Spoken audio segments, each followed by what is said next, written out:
ఈ బ్యాచ్ అందరూ తను హీరోలో చేసి తన రాబిన్ హుడ్ గొప్ప డబ్బులున్న వాళ్ళ దగ్గర కొల్లగొట్టి పేదవాళ్ళకి ఇస్తాడు అన్న టోన్లో మాట్లాడుతున్నారు అందరూ.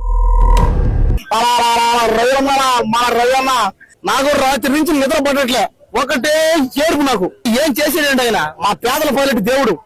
రూపాయలు వీళ్ళందరూ స్పెక్యులేషన్ ఏంటి దాంట్లో? ఎందుకు ఐబొమ్మ రవి నేరాలు చేశాడని తెలిసి కూడా సపోర్ట్ చేస్తున్నారు అనేది క్వశ్చన్. మన జేబులో డబ్బులు పోనప్పుడు ఇష్టం వచ్చినట్టు బాగుతారు. This is a part of that. లక్షల కోట్ల మంది చూస్తున్న సినిమాలు తెలిసే చూస్తుంటారు కదా. అవును, పైరేటెడ్ వర్షన్స్ చూసిన వాళ్ళందరూ ఏం చేయాలి? హీరోస్ అందరూ కూడా పైరసీని ప్రోత్సహించకండి, సినిమా ఇండస్ట్రీని బతికించండి అంటారు. పైరసీ అనేది లేకపోతే డబ్బులు ఇంకా ఎక్కువ వస్తాయి.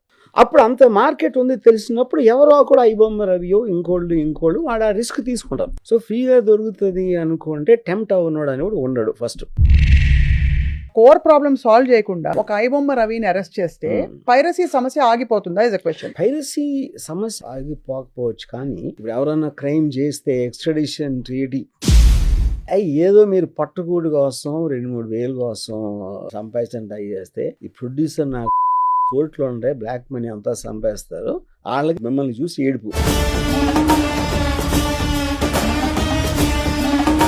పైరసీ చేసేసారు కాబట్టి అక్కడ కలెక్షన్స్ తగ్గిపోతాయి అనేది కరెక్టా? పైరసీ ఏంటి ఇంకోటి చెప్తాను మీకు. పైరసీలో సినిమాలో ఇండస్ట్రీ వాళ్ళు చాలా ఎక్కువ మంది చూస్తారు, నేను కూడా చూస్తాను. అది చెప్పాలని నేను చెప్తాను అంతే. మొన్న ప్రెస్ మీట్ లో కూర్చున్న వాళ్ళందరూ చూసి ఉంటారా? అందరు చూసి ఉంటారు.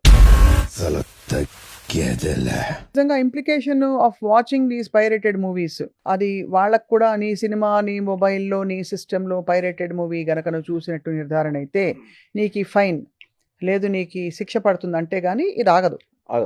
ఈజ్ క్రైమ్ అన్నప్పుడు అక్కడ వస్తుంది ఎఫెక్ట్, అక్కడ డెఫినెట్లీ ఎఫెక్ట్ ఉంటుంది. దాని అప్లికేషన్ ఎంత ఈజీ అవుతుంది అనేది. సో ఇప్పుడు ఐబొమ్మ రవి మీకు కళ్ళు ఎదురుకుండా కనపడితే ఏం చెప్తారు వర్మ గారు మీరు?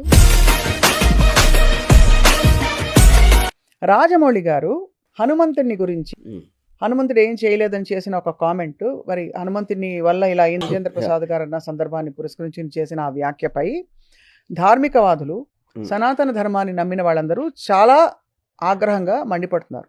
దాని మీద మీ ట్వీట్ చూశాను. So what is your point? నాకు దేవుడి మీద నమ్మకం లేదు అని చెప్పటానికి హక్కు ఉంది, నాకు దేవుడిని నమ్ముతానని చెప్పడం కూడా హక్కు ఉంది. అప్పుడు రాజమౌళికి ఇచ్చినంత సక్సెస్, రాజమౌళికి ఉన్నంత వెల్త్, రాజమౌళికి ఉన్న ఫేమ్ చెప్పేవాళ్ళు ఎవరికన్నా ఒక 1000th వర్షన్ ఉంటుందా? హర్ట్ అయిపోయారు, చాలా హర్ట్ అయినట్టు యాక్ట్ చేస్తారు, ఏమి హర్ట్ అవ్వరు.